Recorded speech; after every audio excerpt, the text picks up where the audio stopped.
Hər vaxtınız xeyir, əziz basketbol həvəskarları. Rebound verilişi növbəti buraxılışı ilə efirdədir. Bu verilişimizdə də əsas məqsədimiz yerli və dünya basketbol arenalarında baş verən ən son yenilikləri diqqətinizə çatdırmaqdır. Təbii ki, tək olmayacağım. Qonaqlarımız basketbol millimizin məşqçisi Anar Sarıyev. Xoş gördük sizi, Anar bəy. Eyni zamanda Basketbol Federasiyasının mətbuat xidmətinin rəhbəri Sənan Əliyevdir. Daimi ekspertimiz, xoş gəlmişsən sən. Xoş gördük. Başlayaq Anar müəllim sizinlə, çünki artıq müntəzəm çempionat yekunlaşdı. Ümumilikdə mövsümü necə təhlil edərdiniz? Maraqlı oyunlar oldu. Çox yaxşı mübarizələr gördük bu sezonda. Hələ də inanıram ki, daha da gözəl oyunlar daha bizi gözləyir. Maraqlı çempionat alındı. Biraz nə xoşum gəlmədi, belə deyim ki, bəzi komandalar elə oynadığı B divizionunda, elə B divizionun klubları ilə bir-biri ilə düşüb. O biraz mənə elə gəlir ki, komandalar daha yaxşı tanıyırlar bir-birini deyənə, biraz daha primitiv olacaq mənim üçün. Amma bəzi elə bu play-ində bəzi komandaların çıxışı mən çox belə deyim, gözləyirəm ki, görək oyunların nəticəsi necə olacaq. Əslində siz yaxşı vurğuladınız və ümumilikdə son kubok oyununu da biz məsələyə qatsaq, görərik ki, məncə ümumiyyətlə turnir cədvəlindəki reyting siyahısı olsun və ümumilikdə yəni turnir cədvəlindəki sıralama olsun, hardasa formal xarakter daşıyır. Yəni çünki kubokda bir qədər biz NTD çempion oldu. Amma təbii ki, ümumi pleyinə biz toxunacağıq. Kimlərin rəqib baxımından şansı gətirib, bəxti gətirib. Ondan əvvəl yəni necə fikirləşirsiniz? Son turun oyunları sənlə davam edir. Hardasa formal xarakter daşıyırdı yoxsa Bir görüşün yalnızca Gəncə və Sumqayıt istisna olsun? Həmin görüşdə mənə çox maraqlı gəldi. İndi Anar müəllim də yəqin ki, oyunu yaxından izləyib. Çünki həm Anar müəllim bizim gənclərdən ibarət, yenə etmələrdən ibarət, belə desək daha düzgün olar. 18 milli komandamızın baş məşqçisidir və müxtəlif klubların heyətində gənc basketbolçular var ki, onlar məhz həmin basketbolçuların həm Polad Həsənov, həm Anar Sarıyev məşqçilər korpusunda yer alıblar. Elə bizim menecerimiz Fərid Əmirov, hansı ki, yığma komandalarımız, ümumiyyətlə milli komandalarımızın istənilən yaş qruplarında əsas menecerdir və onlar həmin görüşdəki gənc basketbolçuları izləyirlər, heyətə hansı oyunçuların cəlb olunmasını gözləyirlər sona qədər və həmin görüşdə bu qısa məlumatı verdim ki, yəni bizi izləyən basketbol həvəskarları xəbərdar olsunlar bundan. Həmin görüşün əhəmiyyəti Gəncə üçün də, belə deyim, yox idi. Əslində Sumqayıt üçün də olmamalı idi. Çünki bir qədər play-off və play-in mərhələsi elə bir mərhələdir ki, burada artıq bu basketbolun yazılmamış qanunudur. Hər hansı bir komanda istədiyi rəqibi seçə bilər. Yəni bu onun öz əlindədir. Bu şansı yəni heç kim deyə bilməz ki, bu nəyə görə bu komandanı oynamaq istəyir, bu nəyə görə. Bu NBA-də də belədir, inandırım ki, sizə bu Avroliqada da belədir, domestik liqlərdə də bu məsələ var, yerli çempionatları da yəni. Və burada Sumqayıtın mənim maraqlı olan məsələ budur ki, Sumqayıt görüşdə qələbə qazanmağa çalışdı, sona qədər oynadı. Amma bu o qədər də qlobal dəyişikliyə səbəb olmayacaqdı. Çünki onlar belə olduğu təqdirdə NTD ilə oynayacaqdılar. Əgər qələbə qazanacaqdılarsa, daha yaxşı mövqedən play-inə yollanacaqdılar. Abşeronu qabaqlayacaqdılar turun cədvəlində. Amma bu da ki, onlar üçün məncə yaxşı bir nəticə deyil. Çünki bəlkə də Sərhədçi ilə indi onlar oynayırlar. Mənim şəxsi fikrimdir ki, Sərhədçi ən azından biraz çətin olacaq. Bir oyun Sərhədçi üzərində qələbə qazana bilərlər. Ev sahibi üstünlüyü Sumqayıtdadır. Amma NTD ilə görüşdə mən düşünürəm ki, Sumqayıtın şansları çox azdır. Yəni deyirsən ki, yəni o qədər yəni mən bəli, mən inanıram ki, Sərhədçiyə qarşı məsəl üçün ən azı onların oyun sistemindən biz əvvəlki verilişlərdə danışmışıq. Bir qədər küçə basketboluna, streetbola uyğun bir basketbol, run and gun basketbolu, sürətli 10 saniyəyə hücumlar qurmaq, müdafiədə o qədər güclü deyirlər. Sırf atdıqları xala görə qələbə qazanır Sumqayıt basketbolçuları. Amma bunu son kubokun qalibi NTD ilə oyunda etmək o qədər də asan olmayacaq. Amma hər halda Sumqayıt sona qədər mübarizə aparsa da Gəncəyə məğlub oldu. Gəncənin cəzalı 3 basketbolçusu var idi. Baş məşqçi cəzalı idi Gəncənin o Şəki ilə oyunun sonlarında məlum hadisələrdən dolayı. Onlar deyəsən elə bu görüşlərdə də oynamayır. 3 dənə oyun cəzalısı var. Bəli, çempionata daxildir, düzdür. Kuboka yox, çempionata daxildir. İndi həmin o birinci oyunda Səhv Lənkəranla eləmirəmsə, bəli, şamil olunmalıdır. Əgər mən tam say bilmirəm nə qədər cəza alıb, amma ən azı minimum 2 oyun düşünsək, Gəncə ilə Lənkəranın birinci oyunda Gəncənin o basketbolçuları olmayacaq. Yəni playin ağacına baxsaq, mən deyərdim ki, ən asan rəqib Gəncədədir. Ən asan rəqib bəlkə çox şeydə dəyişən deyil. Yəni çünki Gəncə çox iddialı komandadır, elə mövqeyindən də görünür B qrupunda və ümumilikdə əslində mən az əvvəl bildirdim ki, Anar bəy, yəni oyunlar formal idi, amma nə qədər formal olsa da Sabah Naxçıvan qarşılaşması hardasa bir qədər bilmirəm siz necə fikirləşirsiniz, amma maraqlı idi mənim üçün o komandaların qarşılaşması, baxmayaraq ki, Sabah böyük hesabla qalib gəldi. Hücum basketbolu oynadılar hər iki komanda, hesabdan da görsənirdi o. Yəni ki, heç kim müdafiədə belə oturmaq istəmirdi, bir futbol termini deyim sizə. Hamı belə hücum basketbolu göstərdi, ona görə də hesab belə böyük oldu. Və digər oyunlara gəldikdə Abşeron Neftçi ilə qarşılaşdı. Siz özünüz də bir zamanlar Neftçidə çalışmısınız və ümumilikdə düzdür, Neftçi artıq play-offdadır, öz rəqiblərini gözləyir, amma ümumilikdə Neftçinin oyununu necə qiymətləndirərsiniz? O 3 taym çox maraqlı oyun keçdi. Mən oyuna şəxsən özüm baxdım. 3 taymı çox maraqlı keçdi, gərgin vəziyyətdir. Belə demək olar xala-xal prinsipi ilə gedirdi.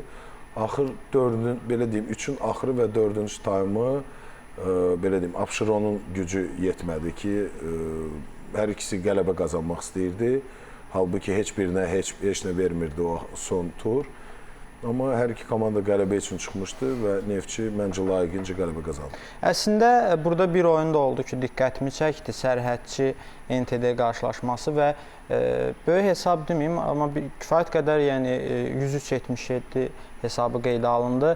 Yəni NTD-də bir qədər rahatlıqmı deyim, yoxsa formal idi, yəni ciddi yanaşmırdı? Yox, son oyunun məncə orada da əhəmiyyətli bir moment yox idi.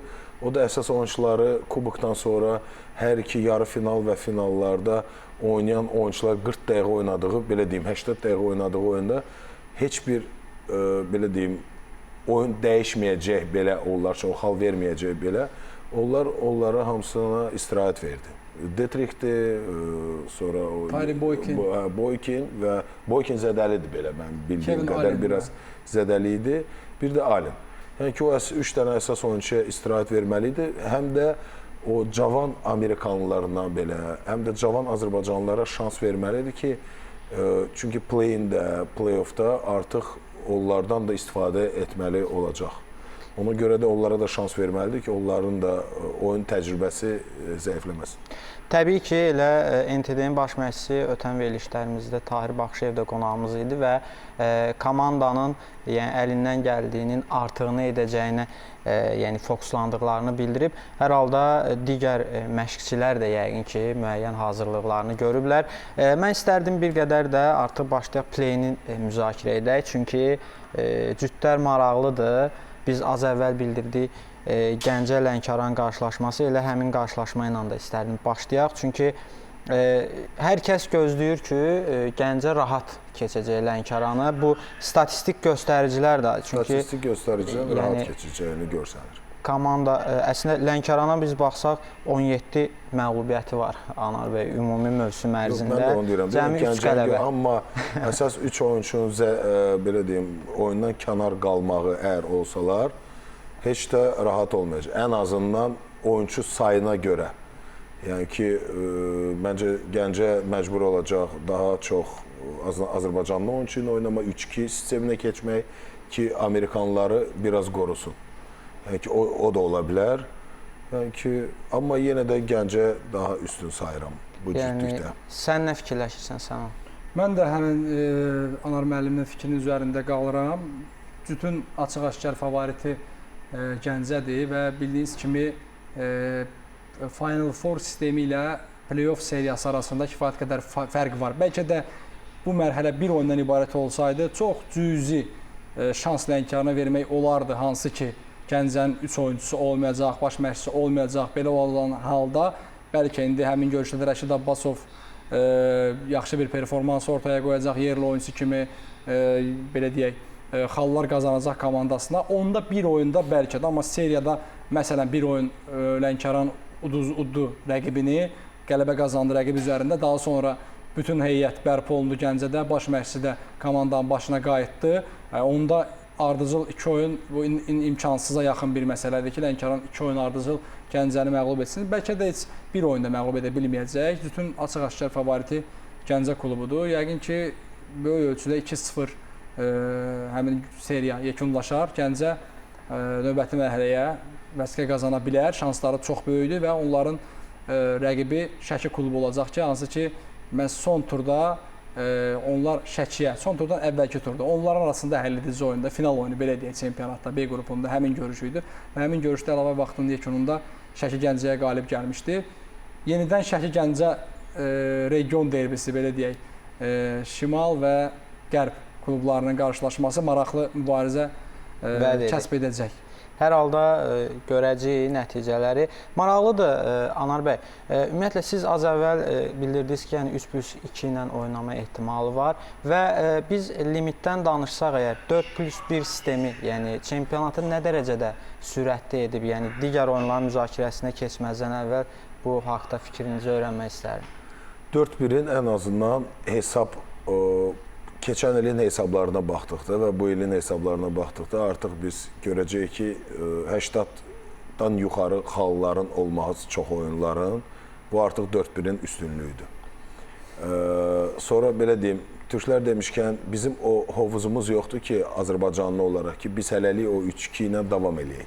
Biz gərək bir 3 il, 5 il bizim o 18 müəyyən işlər görülməlidir. Uşaqlar yetişməlidir. Yəni ki, böyüməlidirlər, öyrəşməlidirlər. Bu birinci liq olmalıdır mənə eləyir gələcəkdə ki, onlar birinci liqdən sonra yüksək liqada oynaya bilsinlər.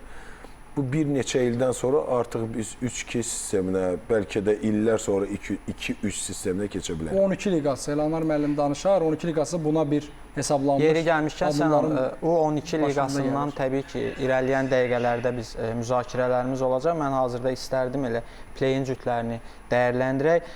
Sumqayıt sərhədçi burada yəni var. Az əvvəl Sənan özü də bildirdi ki, yəni Sumqayıtın NTD ilə düşmə ehtimalı var idi və düşsəydi şansları az idi.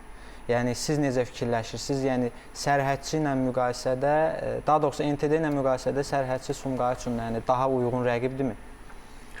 Belə deyim də, açığı Sumqayıt basketbol oynadığı basketbol, yəni ki, sürətli basketbol oynayır. Demək olar setsiz oynayır. Yəni ki, daha çox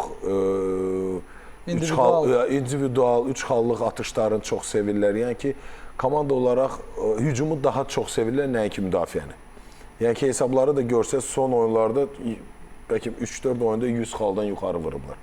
Yəni ki, hər oyun 100 xala yaxın xal vururlar. Baxmayaraq 115 də buraxa bilirlər, 80 da buraxa bilib, uda bilirlər. Yəni ki, o barədə bilmirəm, sərhədçi ilə Evren Alkaya necə durduracaq o sistemi, yəni ki, onların o hücumları, tez hücumları, yəni ki, 5-ci saniyədə belə atak eləyirlər. Yəni ki, o da bir qeyri-adilikdir, bir sistem olaraq tam anlaya bilmirəm açığı. Amma onların da o oyun üslubudur, məncə çox 7 qələbəsi oldu, səhv eləmirəm. 8 qələbə, 12 8 qələbə sonuncu oyunda yəni ki, 8 qələbəni də elə belə qazanmayıb da, yəni ki, ona heç kimi elə belə verməyib. Yəni ki, bu uşaqlar bacarırlar belə qələbə qazanmağı. Bəlkə də sərhədçi üçün o bir hardasa problem yarada bilər. Əslində ümumi biz statistikalara nəzər yetirəndə alt üstü eyni nəticələri var. Sadəcə Sumqayıt bir oyun daha çox qalib gəlib. Sərhədçidə isə 13 məğlubiyyət var. Yəni ümumi statistikalar eyni gücü göstərir. Yəni amma sürpriz ola bilər, bilmirəm ümumi hansı nəticələr olacaq. Məncə o qələbə fərqində fərq hardan irəli gəlir? A qrupunda mübarizə aparmaq daha çətindir. Nəinki B qrupunda. Təbii ki, elə qrup məsələsi də var burada. Sərhədçi o qələbələri toplayıb. Mən Anar müəllim qeyd elədi, Sumqayıtın belə deyək də bir qədər də kobud çıxmasın. Kör təbii hücumları, seçici hücumları o futbolu yaxından izləyən azarkeşlər yəqin ki, indi adını çəkəcəyim şəxsi tanıyırlar. Zdenek Zeman adında bir baş məşqçi var idi. Evet. Onun 2010-larda bir Roma komandası var idi futbolda. Yəni təbii ki, əsas fiqur Francesco Totti idi həmin klubda. Açıq futbol oynayırdılar istənilən komandaya qarşı. Yəni Zdenek Zemanın həmin komandası bir qədər də sırf hücuma dayalı belə bir futbol oynayırdılar. Eynində Sumqayıt, yəni başqa bir fikir səsləndirmə inan ki yersiz olar. Birbaşa hücum basketbolu. Yəni ancaq məqsəd xal atmaqdır. Onsuz da müdafiə edə biləcəkləri bir heyət yoxdur Sumqayıtda. Yəni o belə deyək, məşqçinin əlində o ərzaqlar kifayət eləmir ki, yaxşı bir yemək ortaya çıxardıb qoysun. Amma sözdə qüvvət Sənan, həmin illərin Roması çempion olmağı bacarmışdı və məşqçinin əlindəki oyunçuları da biz ümumi götürsək, yəni Totti, Rossi, eyni zamanda digər futbolçuları məsələyə qatanda, yəni kifayət qədər, amma ümumi oyun tərzinə gəldikdə Sumqayıt sadəcə mən fikirləşirəm ki, izləyicilərə çox baxımlı oyun. Yəni meydana çıxırlar ki, sadəcə oyun, uduzu budmaq fərq etmir, sadəcə baxımlı oyun. İstəkli oynayırlar. Amma bir məsələ də var ki, Avroliqada mən şərh zamanı bu sözü işlətmişdim. Panathinaikos, Monaco Panathinaikos oyununda. Yəni tamam belə bir yaxşı söz işlətdi ki, 99 xal biz atırıq. Sözsüz ki, bu yaxşı göstəricidir. Amma 102 xal səbətimizdə görürüksə, bu artıq müdafiədə yumşaq olmağımızdan xəbər verir. Ona görə də bu xal atmağın o qədər dönəmi yoxdur. Əgər sən sonda hesabda məğlub olursansa. Yenə də deyirəm, sürpriz məncə bir sürpriz seriya olacaq ki, məncə o seriyada məhz bu bir qələbə məncə o sürpriz ola bilər. 2 qələbə inanmıram, bir qələbənin özü də bir ola bilər. Sürprizdir Sumqayıt üçün ki. Yəni ki, Sumqayıt üçün təbii məncə də bir oyun belə çox böyük sürprizdir. Və yeri gəlmişkən sərhədçinin zədəliləri də səhv etmirəmsə artıq, yəni geri dönürlər, bərpa prosesi keçirlər. Bir qədər həqiqətən də çətin olacaq Sumqayıt üçün, amma bu basketboldur, komanda oyunudur, yəni hər şey gözləmək olar. Digər tərəfdə Ordu-Quba qarşılaşması var. Əslində Qubanın da şansları az qiymətləndirilir. Baxmayaraq ki, ümumi biz mövsüm ərzində 5 qələbəsi var və digər tərəfdə 15 məğlubiyyət var Qubanın aktivində. Amma Ordu 7 məğlubiyyət və 13 qələbə var. Çox yaxşı.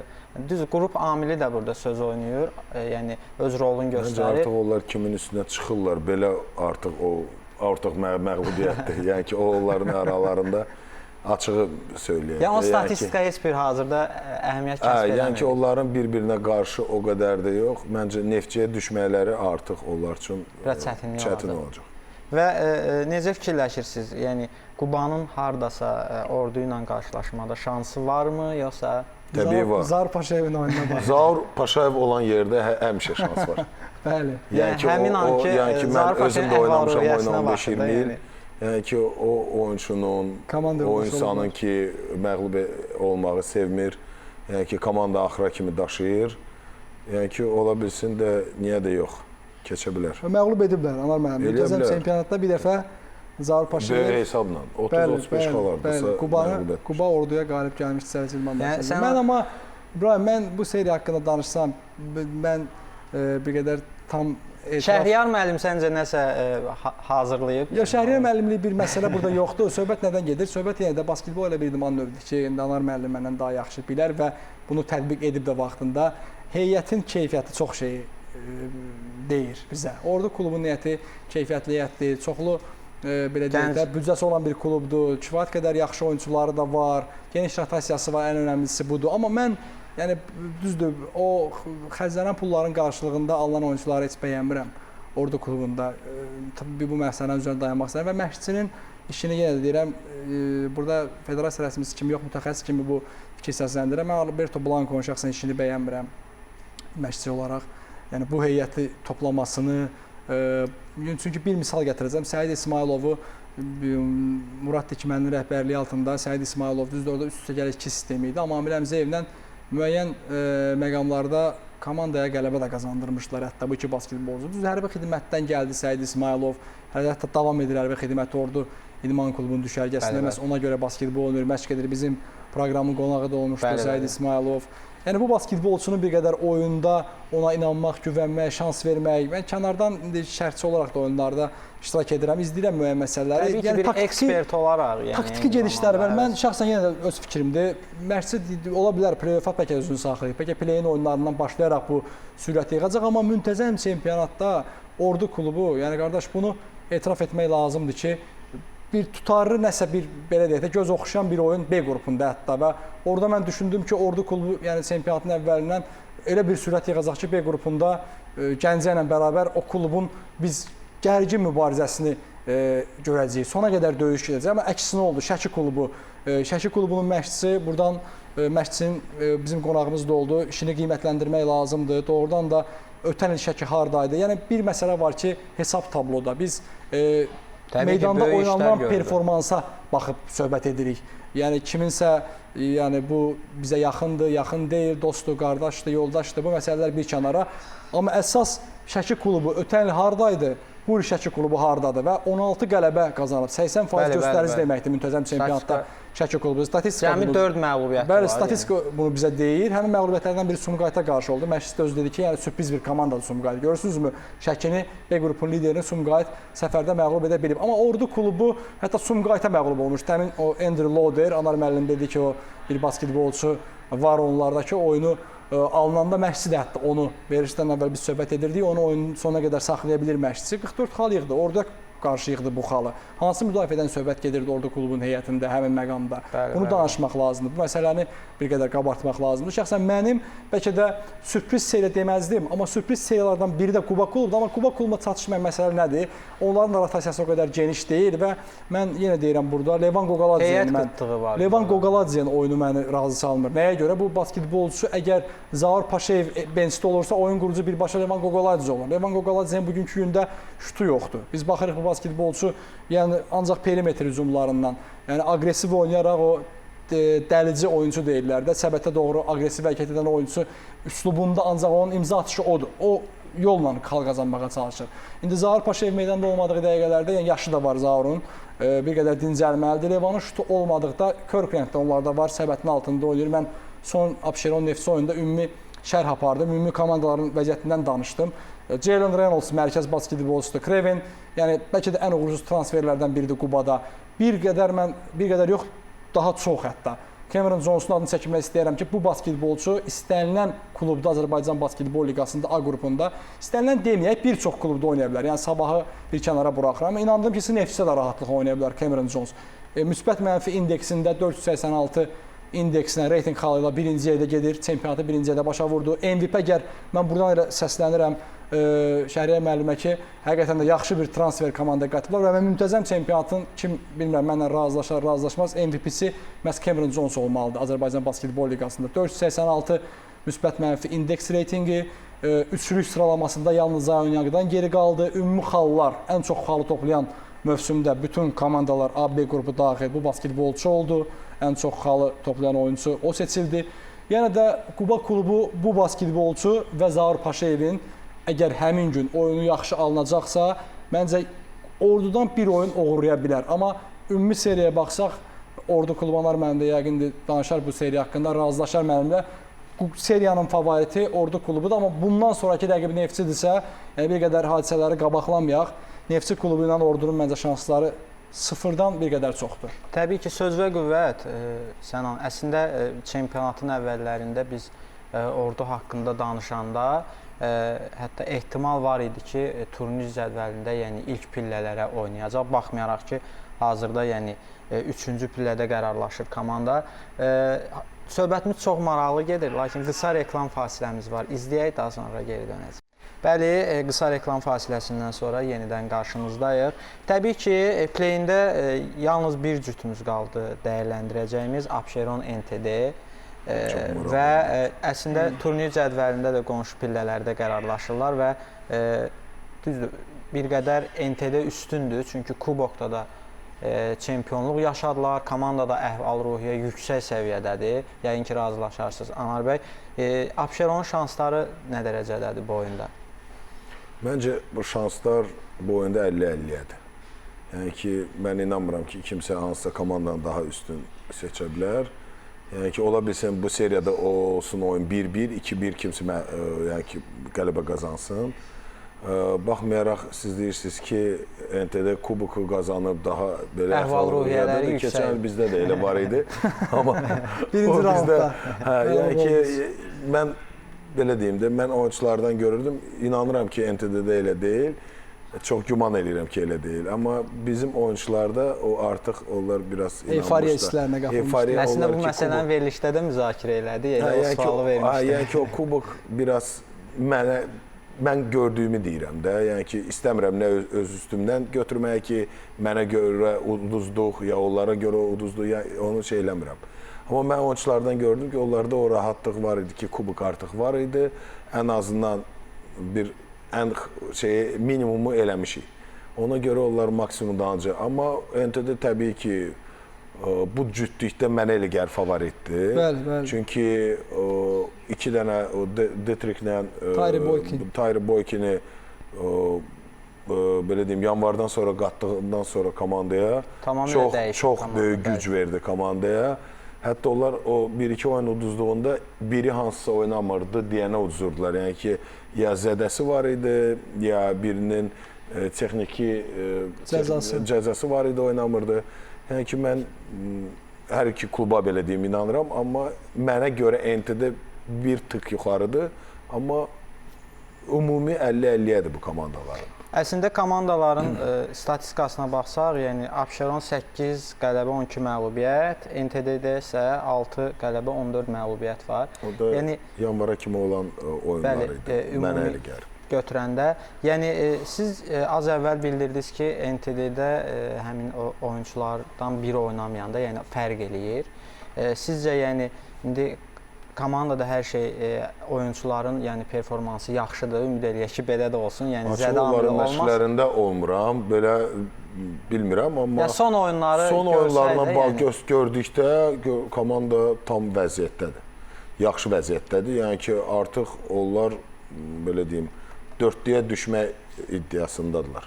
Anar bəy, ümumiyyətlə bu play-in cütlərindən qalib gələnlər təbii ki, play-offda yəni hansı komandanın adını xüsusi vurğulayarsınız ki, yəni baş ağrısı ola bilər?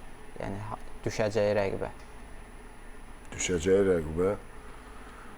Yəni ümumi bir komandanın adını çəkəsi olsa. Sağ qanat mənə görə ən çətini oradır. Naxçıvanın olduğu.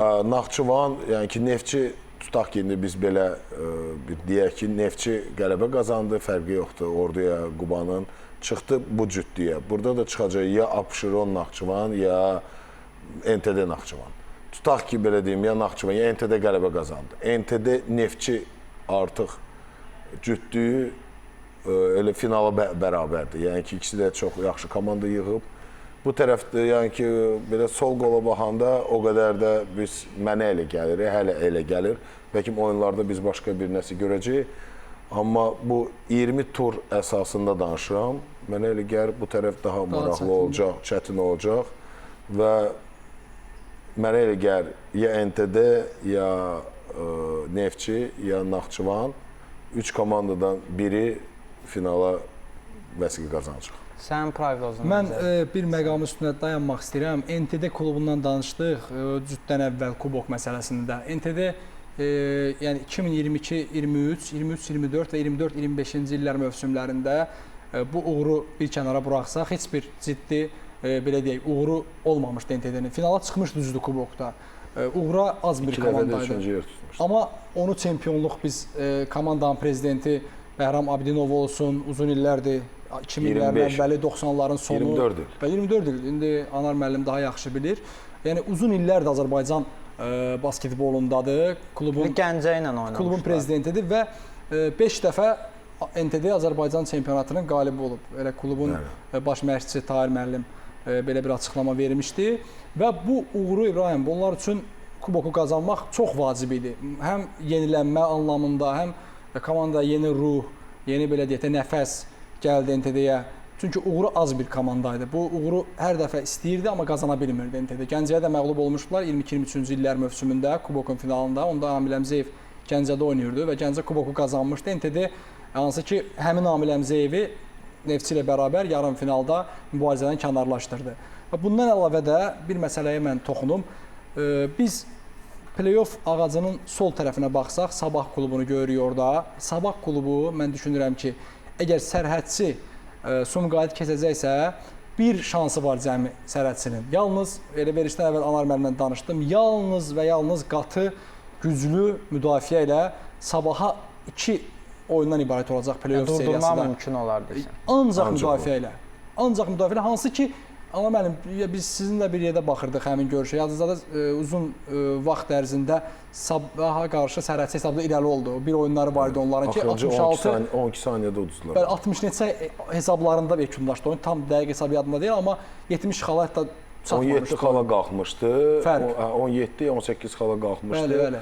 Son 12 saniyədə orada çox adi səhvlər. Yəni ki, fol da olunmadı. Yəni ki, fol alınsaydı, bir atış eləsəydi, yəni ki, 2 xal qabaqda olacaqdı. Bəli, bəli. Məğlub da eləyə bilərdi. Bu məsələlərə görə həmin görüşdə sərhədçi qalib gəlməyə çox yaxın idi. Yalnız müdafiə, zona müdafiəsinin müxtəlif variasiyaları var. Yəni məşqçilər bizdən daha yaxşı bilirlər təbii ki bu məsələni.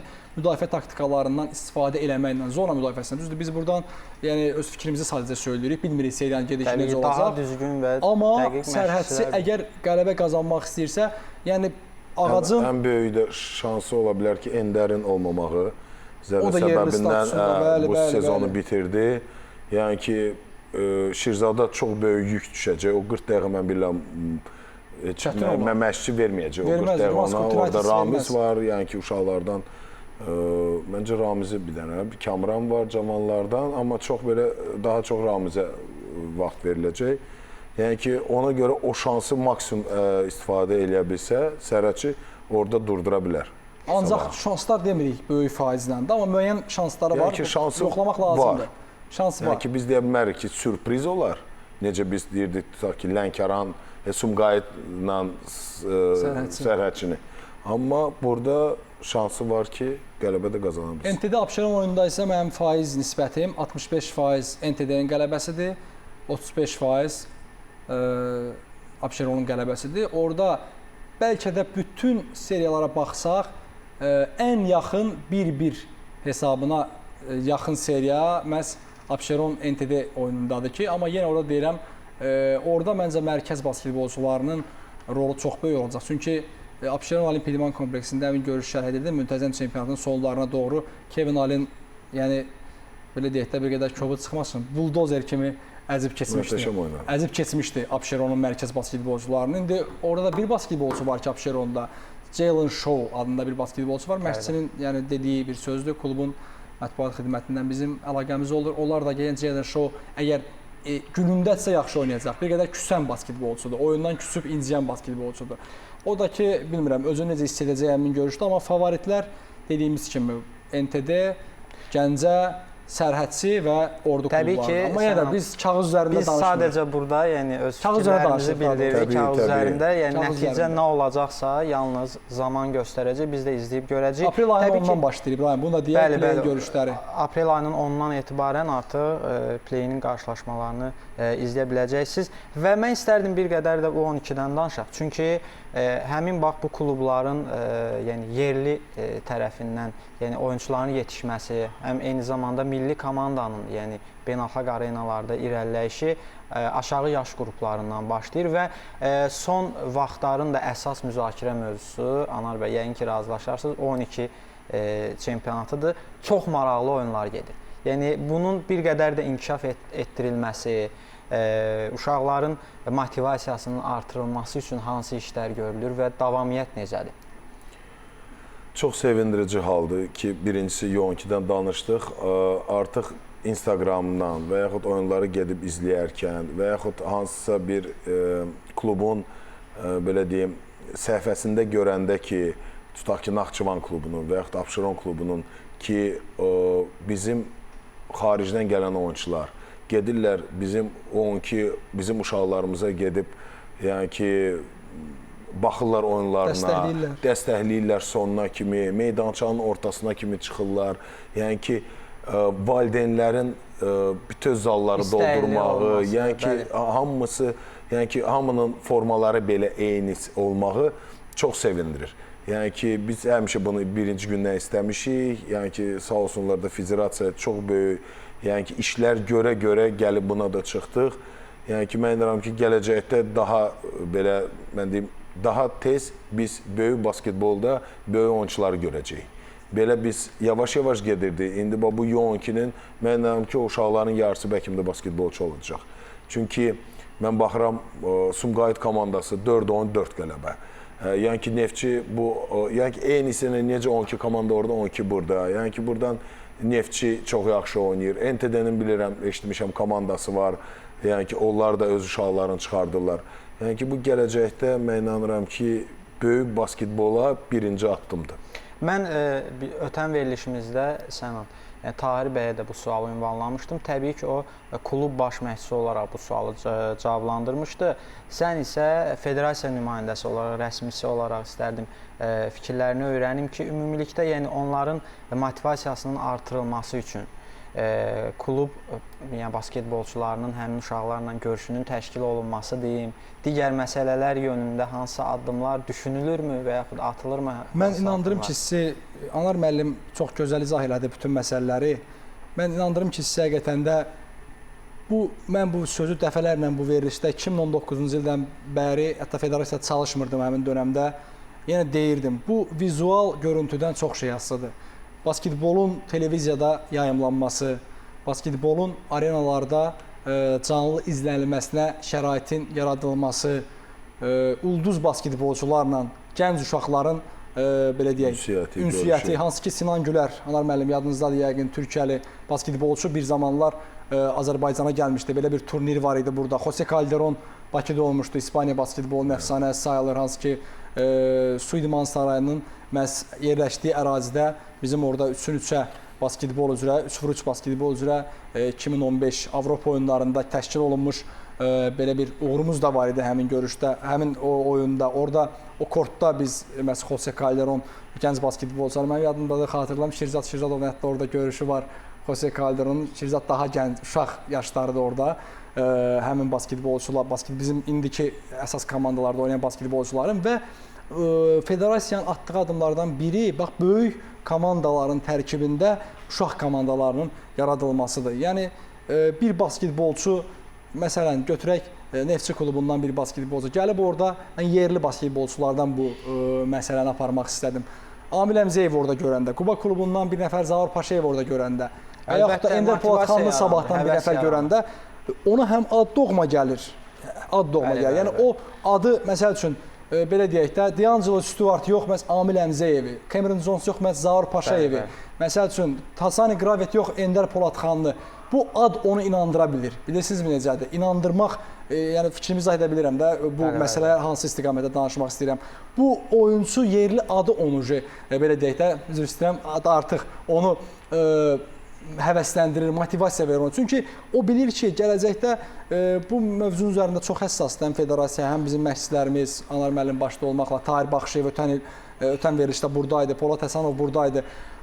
Bu məsələdə biz çox həssasıq federasiya olaraq da və həmin oyunçu ilə görüşməyi artıq gənc basketbolçunun. O düşünür ki, mən maliyyə qazana bilərəm, mən pul qazana bilərəm bu idman növündən, ölkəmi təmsil edə bilərəm. Amma yoxsa biz hansısa bir legionerlə nəyisə müqayisə aparırsaq, o qədər də düzgün olmaz. Təbii ki, Sənan, söz və qüvvət niyə də bizim yerli oyunçularımız, nə bilmək olar, elə U12-də çıxış edənlər olsun, digər yaş kateqoriyalarında bəlkə də gün gələcək, elə Avroliqada oynayacaqlar, NBA-də oynayacaqlar.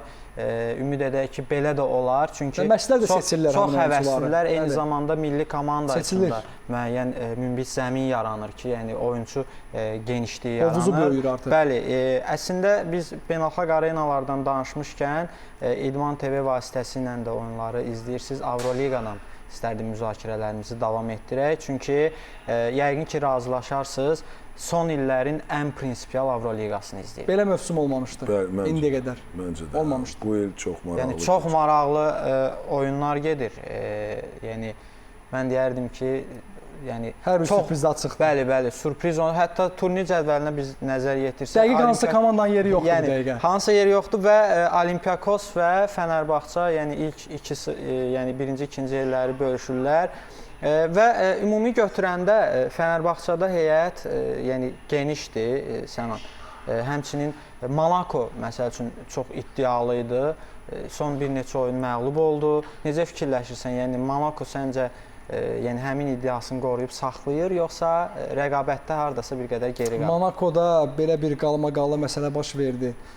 Son oyunun şərhində idim mən Panathinaikosla.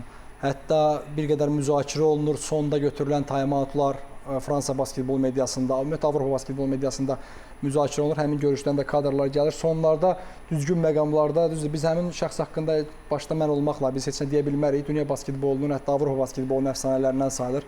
Vasilis Spanusin götürdüyü time-outlar və oyunçularla arasında yaşanmış xırda insident kameralara düzdür yansımamışdı.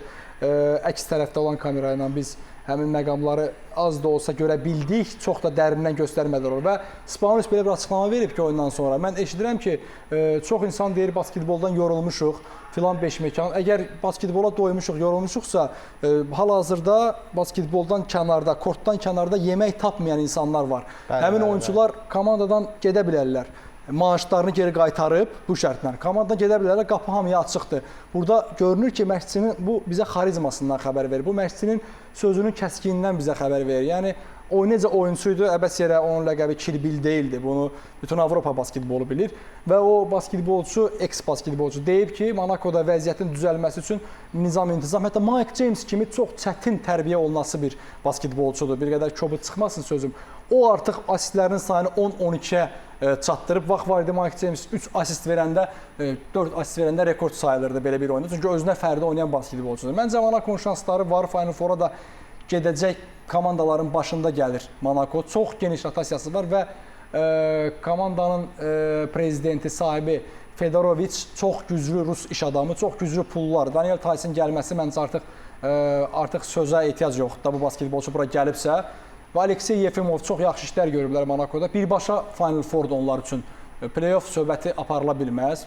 Final Four və çempionluğu istəyirlər, amma istək də belə əslində reallaşmır hər dəfə. Anar bəy, Panathinaikos 3-cü pillədə qərarlaşır və geridə qoyduğumuz turlarda biz Panathinaikos və Olympiakos derbisində izlədik. Bu elə futbolda da kifayət qədər yəni böyük derbi sayılır. Basketbolda da maraqlı idi. Hətta prezidentlərin eyni zamanda oyundan sonra müəyyən bir-birlərinə göndərmələri var idi. Oyunçular, yəni bu prinsiplər nə dərəcədə, yəni prinsiplər? Açığı mənim üçün favorit Panathinaikosdur. Baxmayaraq ki, Olympiakos mənə görə bu il daha gözəl basketbol göstərir. Amma mənim üçün çünki mən oyunçuları sevmirəm ayrı-ayrılıqda göstərməkdə. Mən komanda oyunundan danışıram. Heç vaxt bir oyunçunu belə ayrıca ki, buna görə utduq və yaxud bu oyunçu yaxşı idi, bu komanda eləyir. Amma Hendrik Nanı qeyd eləyəndə, yəni ki, o adamın adını çəkəndə eləyirsən ki, Panathinaikos deyirsən də.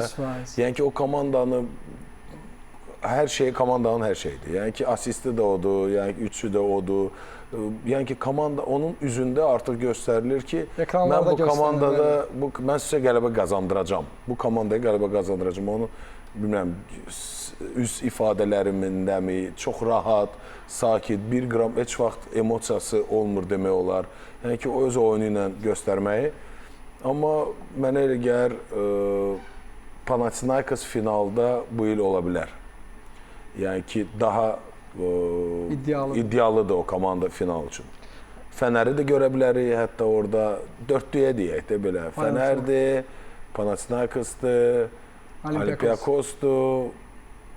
Yəni əslində dördüncü komandada Monako ola bilər. Çox komanda ola bilər dördüncü. Əslində Vasiliy Miçicə görə Final Four-da, yəni 4 kollektiv sıralamasını yəni çəkib Crvena Zvezda, Anadolu Efes, Fenerbahçe və bir Yunan klubu. Deməyib adını. Yəni onun adını deməyib, yəni hər hansı biri ola bilər. Səncə son oyunlarda 5-6 oyun Anadolu Efes mükəmməl. Yəni əslində Anadolu Efes bir müddət yəni müəyyən seriya var idi, məğlubiyyət seriyası. Daha sonra yəni məşqçi dəyişikliyi 8 oyun qələbə qazandı. O baş məşqçi oldu, köməkçi məşqçi və İtalyan məşqçi gəldi. Mən Zvezda təxminini demək istəyirəm ki, buradan düzdür, Mitsic bizi eşitmir təbii ki. Amma o Zvezda azar keçdi. Amma Zvezda azar keçdi Vasiliy Mitsic. Məncə Vasiliy Mitsic orada o istədiyinə görə klubun adını çəkib. Zvezda son oyunda çox yaxşı. Yəni hazırda 9-cu pillədə qərarlaşır. Yox, play-offa düşməyi hətta sürpriz olar Zvezdanın. Çünki bu dəqiqə play-indədirlər və vəziyyət çox qarışıqdır. Sən Avrupaya girməzdən əvvəl verilişin həmin o hissəsində yaxşı söylədin ki, belə mövsüm həqiqətən də olmayıb. Bunu mən yox, məsəl üçün dünən İbrahim Kutlayın sözlərini mən dinlədim. O da dedi ki, belə bir mövsüm olmamışdı. Mən bu oyunu Eldivan TV vasitəsilə yayımlanırdı. Mükəmməl bir oyun getdi. Qətiyyən təslim olmurdu Crvena Zvezda, amma belə deyək, thriller yaşandı oyunda. Son anlarda Rodrik Boboa'nın 6 həftə parketlərdən uzaq qalacağını mən təəssüflənərək deyirəm, mənim də istədiyim komandalardan biri düzü Partizan yoxdur. İstəyirəm ki, Efes hansısa bir uğur qazansın, Fenerbahçe hansısa bir uğur qazansın. Barcelona mən unutdum, məncə 4-cü də elə Barcelona, bəli, o da. Barcelona hətta elə bir şansları var ki, Barcelonanın çox maraqlı mövsüm gedir, çox danışmaq olar. Barcelonanın hətta ilk dördlükdə bitirmək şansı da var, amma Barcelona çox ağır zədələr var. Amma çox qeyri-sabit çıxış edir. Çox ağır zədələr var. Belə deyim də, biz dediyimiz, tutaq ki, mən dediyim 4-ü bəlkə heç biri də düşməyə bilər. Yəni ki, elə vəziyyətdir ki, bu il. Ya da 4-ündən biri düşə bilər. Yəni ki, Fənərin yerinə Efes də ola bilər onun içində, Fənər olmaya bilər. Misic dediyi kimi tutaq ki, Crvena Zvezda son o şeydə qazansa o düşə bilər. Yəni ki, o qədər maraqlı keçir ki, bu il ki, 100% deyə bilməz. Amma mənə elə gəlir Panathinaikos ən idealıdır. Siz Anar bəy Panathinaikosdan danışdınız. Panathinaikosun baş məşqçisi Ergin Ataman. Əslində sənlə bilmirəm razılaşarsan yoxsa yox. Yəni milli komanda ilə paraleldə bir qədər çətin olmaz, yəni onun üçün. Yox, Ergin Ataman çox prinsipial şəxsdir. Hər zaman challenge sevən, özünə düşmən yaratmağı sevən bir mütəxəssisdir. Hətta Kendrick Nunn, milli komanda dedin, Kendrick Nunn söhbətləri gəzdi ki, milli komanda Türkiyə bayrağı qoyuldu. Shane Larkin, səhv etmirəmsə. Onlar Kendrick Nunn'a güya ki, belə bir məsələ var idi ki, gətirsin. Hətta Yunanistan da istəyir Kendrick Nun'a. Bu dəqiqə kart problemi yaşayır Türk qardaşlarımız çox həvəslidirlər, yəni ki, Larkinin gəlməsi və oyundan əslində Larkin oynayır Türkiyə yığmasında, amma Ergin Ataman müqavilənin tam uzadılması, qalma məsələsi var. Orada öz səhvlərinə görə onlar eləmişdilər, komandadan uzaqlaşdırılmışdılar. Yəni gəlməməklə Wilbeck'in də o da. Amma Ergin Ataman dedi ki, bizim əcnəbi basketbolçumuz Shane Larkindir. Bu sözü deməklə hər kəsin üzərindən, hər bir fikrin üzərindən xətt çəkdi. Kendrick Nunn məsələsi yoxdur. Baxmayaraq ki, mənim oyuncumdur, amma Shane Larkin yığma komandanın üzvüdür. Məncə mən də Anar müəllimin dediyi fikirlə razıyam. Panathinaikosu Final Four-da görürəm. Amma Olympiakos çox yaxşı basketbol oynasa da zədələr ona inanılmaz böyük problemlər yaşatdı və Ergin Ataman, Barsokas bu iki məşqçi üzə gələndə həmişə Barsokas bilmirəm dilinin ucu batındanmı, yoxsa belə deyək də idarə edə bilmir vəziyyəti. Həmişə məğlub olur. Oyunun əvvəllərində böyük fərq yaxalayır, amma sonda vaxtımız yekunlaşıb. Çox qısa olaraq, xüsusilə də son vaxtlar, yəni Avroliqada əsas müzakirə mövzusu, yəni Dubay basketbol klubunun gətirilməsidir. Birləşmiş Ərəb Əmirliklərinin klublarının biri orada çıxış etməsidir və hətta belə olacağı təqdirdə Canan Musa'nın Real Madridlə müqaviləsi bu il yekunlaşacaq. Yəni Dubay basketbol klubuna gələ bilər. Yəni bu haqqda istədim qısaca olaraq fikirlərinizi alım Anar bəy.